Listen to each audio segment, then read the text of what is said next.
You know, one way that sometimes a long-term volunteer can help is to be on a board of directors. Can you talk about your board of directors and who they should at least contact if they're interested in being on the board of your directors?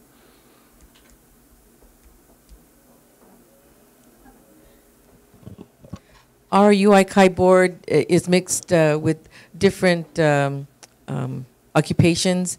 We've got some nurses and accountants, and let's see, current and bankers. Our current board is 19, but we've gone all the way up to 30 people, and they're a real hands-on board. They are here for all different events, and if you are interested, you can contact me, and I will contact Ben Katai. He's our new board president. Okay, fantastic. So Freedom House has a board of directors and a board of advisors. And to get on the board of directors, I'm not sure. You just have to sit down and have coffee with Jada and become her friend, which is what's happened with all of us. She's a very personable woman. But the board of advisors we've talked a lot about. So we're trying to get representatives from all different parts of the community, the faith community, the medical community, the legal community. So that's who we have now. Our legal services are provided by, I think, ORIC, pro bono, and so the council there is on our board. A pastor of a big church in San Francisco is on our board, and Rod Shao, I believe, is a council member in San Mateo County, has recently decided to join our board. So we're still looking for people to represent the medical community and also more people from the private sector. And you know, at this point, we are willing to meet with anybody who has a passion for the issue and a passion for Freedom House. And you can just come talk to me, and we can forward their information or whoever you're thinking about to Jada and our program director and kind of go from there. Want to give it a shot? Yes.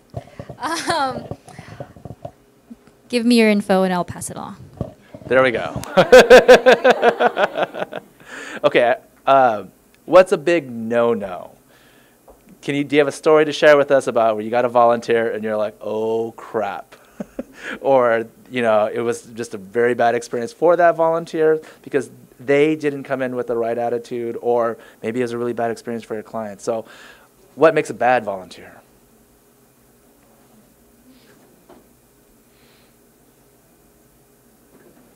Everything opposite of what makes a good volunteer?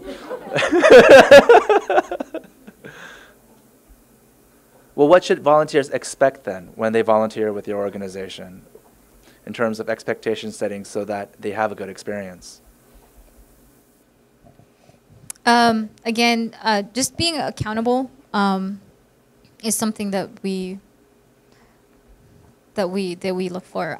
We've had, I've had to track down a couple like mentors who, like, we have something, especially during the summer, we have something called Social Rec, and what happens is it's just a positive night for youth, and it's lots of fun.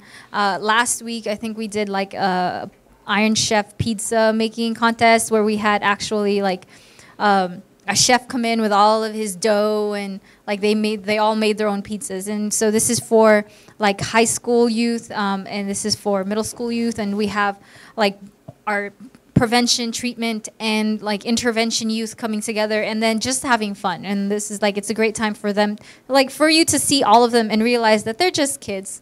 They just want to have fun. You know, they're like, you know, if you provide a positive space and stuff for them. And so I actually forgot where I was going with this. I was talking about accountability, right?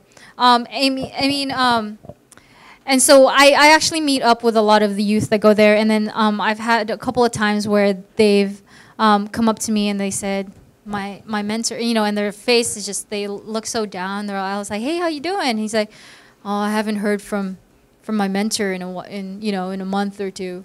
And I'm all like, oh yeah, you know, are you okay about that? He's like, no, you know, like, and they can get really upset about it, really sad about it. And so all we ask is that if you're not going to be able to meet up with them, or if you find that your schedule really isn't working out, then let us know and don't just leave. So we every month we ask that our mentors actually send us a log of what they, just of what they've done. That's just like 2 short sentences. We went to Sky High today. Went to the library and read boring books. I don't know. It could be anything like that. It's just like short sentences to show that, 1, that you're still meeting up with your mentee, and 2, if there's any incidents that happened, any traumatic experiences that the student had, anything like that, that we can help you address it. And so it's just like we provide you the support, and all we ask is that you be accountable for it.